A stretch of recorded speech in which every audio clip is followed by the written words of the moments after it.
There's a voice in your head. It's soft, reasonable, and damn persuasive. It's the voice that says just 5 more minutes. Start tomorrow. You deserve a break. Today, we're going to learn how to shut that voice up for good. If you've ever felt trapped in a cycle of broken promises to yourself, if you've ever woken up with that feeling that you could be so much more than you are, then you need to understand what I'm about to share in the next few minutes. Look, we dive into the most resilient minds in the world to extract practical lessons you can apply today. And man, there's no mind more resilient than David Goggins. But hold up, before you think, oh great, another Goggins video, let me tell you something. I'm not going to try to be him, and I'm not going to tell you to become a Navy SEAL. What we're going to do is way smarter. We're going to dissect his philosophy, understand the science behind it, and figure out how to apply this to your life, your way. You know what the real problem is with most people? It's not lack of knowledge. It's not lack of opportunity. It's the constant negotiation with your own weakness. And dude, this is killing your potential every single day. Think about it. How many times today have you already negotiated with yourself? I'll work out, but only 30 minutes because it's cold. I'll study, but first let me just watch this one YouTube video. I'll wake up early, but not today because I went to bed late yesterday. Sound familiar? Yeah, I thought so. That inner voice that always finds a reasonable excuse. It's not your friend. It's your enemy number one. And the worst part, it uses your own logic against you. It's smart, it's convincing, and it's keeping you mediocre while everyone else moves ahead. Here's what most people don't understand. That voice isn't trying to protect you. It's trying to keep you comfortable. And comfort is the enemy of greatness. Comfort is where dreams go to die. Comfort is where you stay exactly where you are forever. David Goggins calls this the voice that lies to you, and he discovered something revolutionary. Discipline isn't about motivation. It's about shutting that voice up and acting even when it's screaming at you to stop. But here's what blows my mind. Goggins wasn't born a superhuman. This dude weighed 300 pounds, had depression, lived through a traumatic childhood with an abusive father. He was working as an exterminator, spraying for cockroaches, going nowhere fast. But he developed something most people never develop, the ability to give himself an order and obey without question. He calls it losing the mind. Just like your hands get calloused from hard work, your mind can get calloused from mental toughness. And I'm going to explain exactly how it works through 3 fundamental pillars he uses, and that any regular person can apply starting right now. But first, let me ask you something. When was the last time you actually kept a promise to yourself? I mean, really kept it. No excuses. No negotiations. No, I'll start tomorrow. If you're struggling to answer that, then you're exactly where I was a few years ago. And that's exactly why this is going to change everything for you. The first pillar is what Goggins calls the cookie jar. And dude, this is genius in its simplicity. Here's how it works every time you do something hard, something that demands more from you than normal, you put that victory in your mental jar. Could be finishing a run when you wanted to quit. Could be studying when you were lazy. Could be having that difficult conversation you were avoiding. Could be getting up early when you wanted to stay in bed. Why does this work? Because in the hardest moments, when that inner voice is screaming you can't do it, you open your mental cookie jar and remember, wait, I've done this before. I've been through worse. You literally pull strength from your past victories. But listen to what I'm saying. I'm not talking about sugar-coated self-help nonsense. I'm talking about pure neuroscience. When you remember past successes, your brain releases the same neurotransmitters it released when you actually succeeded. You literally feel the victory again. Your brain can't tell the difference between remembering success and experiencing it. Goggins uses this in Navy SEALs Hell Week, in 150-mile ultramarathons where guys are literally hallucinating from exhaustion. But you can use it on Monday morning when you don't want to get out of bed. The principle is the same. Your mind needs evidence that you're capable. Now let me ask you an honest question. When was the last time you did something really hard and put it in your jar? If you can't answer quickly, you've already figured out why you feel powerless at the first sign of difficulty. You've got an empty jar, man. Starting today, every small victory counts. Woke up on time without hitting snooze. Jar. Didn't eat that candy bar when you were stressed? Jar. Did 10 push-ups when you didn't want to. Jar. Clean your room when it was a mess. Jar. You're building a mental arsenal for the tough moments. And here's the secret nobody tells you. You don't need epic victories to start. You need consistency in small victories. Goggins didn't start by running 100 miles. He started by running one block without stopping. He didn't start doing 4,000 pull-ups a day. He started with 10. Most people wait for the big moment, the perfect opportunity, the right time. But champions are built in the small moments. They're built when nobody's watching. They're rebuilt in the daily grind of choosing the harder path when the easier one is right there. The second pillar is gonna blow your mind because there's real science behind it. Goggins discovered something neuroscientists have confirmed. When your mind says it's over, you've only used 40% of your actual capacity. Let that sink in for a second. Think about that. When you're exercising and your brain screams stop, you're gonna die, you're only at 40%. When you're studying and think I can't take any more, you're at 40%. When you're working on that project and feel like quitting, you're at 40%. There's 60% extra capacity you don't even know you have. Why does this happen? Pure evolution, man. Your primitive brain was programmed to conserve energy for life or death situations. So it forces you to stop way before your real limit, to make sure you have reserves in case a saber-toothed tiger shows up or you need to run from danger. The problem is, there are no more saber-toothed tigers, but the system is still active. Your brain sabotages you every time you try to leave your comfort zone. It's literally designed to keep you safe, not to make you great. Goggins broke this system. And you know how? By proving to himself over and over that he could go beyond what his mind said was possible.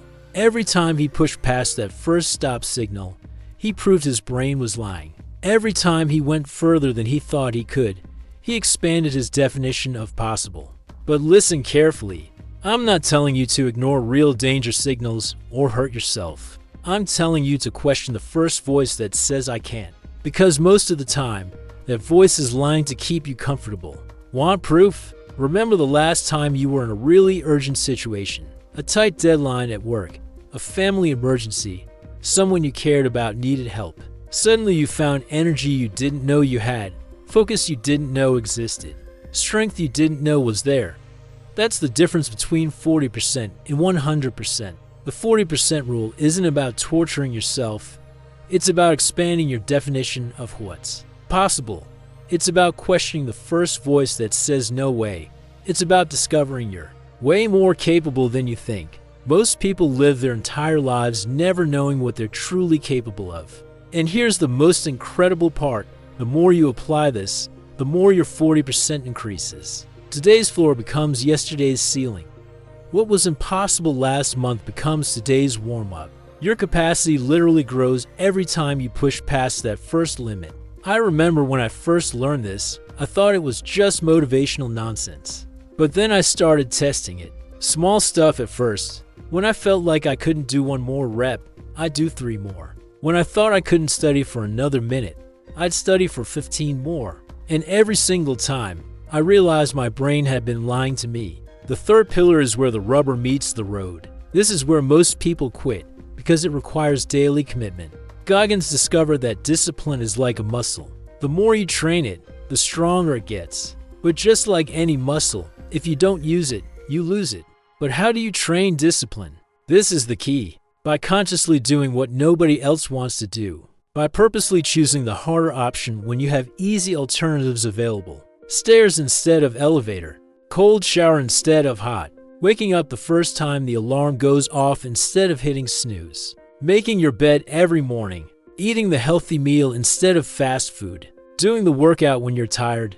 Having the difficult conversation instead of avoiding it. These seem like small choices that don't matter, but they're training your discipline muscle every single day. And man, this isn't masochism or trying to be tough for no reason. It's pure strategy. Every time you choose the hard way when you could choose easy, you're sending a powerful message to your subconscious. I'm in charge here. I make the decisions, not my emotions, not my comfort, not my excuses. Goggins says the hardest thing he ever did wasn't running to 105 miles in 39 hours. It wasn't doing 4,030 pull-ups in 17 hours. It wasn't becoming a Navy SEAL. The hardest thing was waking up at 4:30 a.m. every single day for years, even when he didn't want to. Because that daily discipline created the mental foundation for everything that came after. Think about it. If you can't control when you wake up, how are you gonna control anything else in your life? If you can't discipline yourself in small things, how are you gonna handle the big challenges? Let me give you a practical example of how to apply this today. Next time you have two options, consciously choose the harder one. Not because you're a masochist, but because you're training your discipline muscle. To routes to work, take the longer one and use the extra time to think. Elevator and stairs? Take the stairs and get your heart rate up. Your phone's on the table and you're on the couch? Get up and get it instead of asking someone to bring it. Want to order takeout? Cook something instead. Sound like small stuff? These small things are building the character. That is gonna now make you face life as real challenges.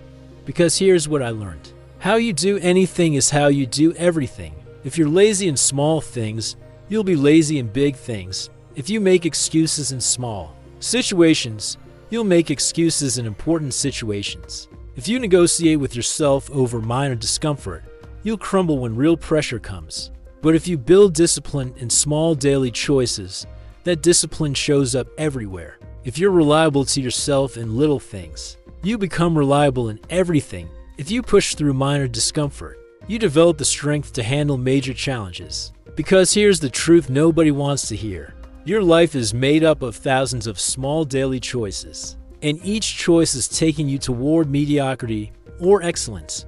There's no middle ground. Every choice is a vote for the person you want to become. Now I'm gonna give you a practical plan to implement the Goggins mindset in your life, starting today. Don't just listen to this and do nothing. That's what most people do. They get inspired, feel motivated for 5 minutes, then go back to their old patterns. First, identify your inner voice. For the next 24 hours, pay attention to how many times you negotiate with yourself. Don't judge, just observe. Write it down if you have to. You can't fight an enemy you can't see. Most people don't even realize how often they're making deals with their weakness. Second, create your first cookie. Choose something small but challenging you're gonna do today. Could be 20 push-ups, could be reading 10 pages of a book, could be organizing one room in your house, could be making a phone call you've been avoiding. Do it and put it in your mental jar. Feel that victory. Third, practice the 40% rule. Next time your mind says, I can't anymore, count to 10 and try a little more. Doesn't need to be epic, needs to be consistent. Just prove to yourself that your first limit isn't your real limit. Fourth, choose the hard way once today, just once, to start, but choose consciously. And when you do, remember, you're training the most important muscle that exists, discipline. You're building mental toughness that will serve you for the rest of your life. Look, I'm not David Goggins. I haven't run 150 miles. I'm not a Navy SEAL, and I don't pretend to be. But applying these principles completely changed how I deal with difficulties. It changed how I see challenges. It changed who I am. Before I learned this stuff, I negotiated with myself all the time. I'll work on that project tomorrow because I'm not inspired today. I'll start eating healthy. Next week, I'll begin working out when I have more time. Each negotiation was a victory of mediocrity over excellence. When I started applying these principles, I didn't become a superhuman overnight. That's not how it works. But something fundamental changed. I stopped being hostage to my own weak mind. I started becoming the person I always knew I could be. And you know what's most incredible? The more you practice, the more natural it becomes. Discipline stops being a constant struggle and becomes part of who you are. It becomes your default setting instead of something you have to force. The person who can control their mind can control their life. The person who can push through discomfort can achieve anything. The person who stops negotiating with weakness starts negotiating with strength. Now it's your turn. If you really absorb what we talked about today, if you're ready to declare war on your weak inner voice, write no excuses in the comments. It's not just a comment, it's a public commitment. It's you telling the world, the negotiation is over. Starting today, I'm in command. And if you want more content like this, subscribe and hit the bell. Because every week we dive into the minds of the most resilient to bring practical lessons you can apply immediately. Remember that voice I mentioned at the beginning? It's there, whispering right now. Maybe saying this is too radical, or you don't need to change that much, or start on Monday, or this won't work for someone like you. That's the voice that keeps you mediocre. And now you know how to shut it up. The question isn't whether you have the capacity. The question is whether you're going to use that capacity or keep negotiating with it. Your mind is the most powerful tool you have. But if you don't control it, it will control you. If you don't train it, it will train you. If you don't discipline it, it will discipline you into a life of mediocrity. See you in the next video. And remember, no excuses.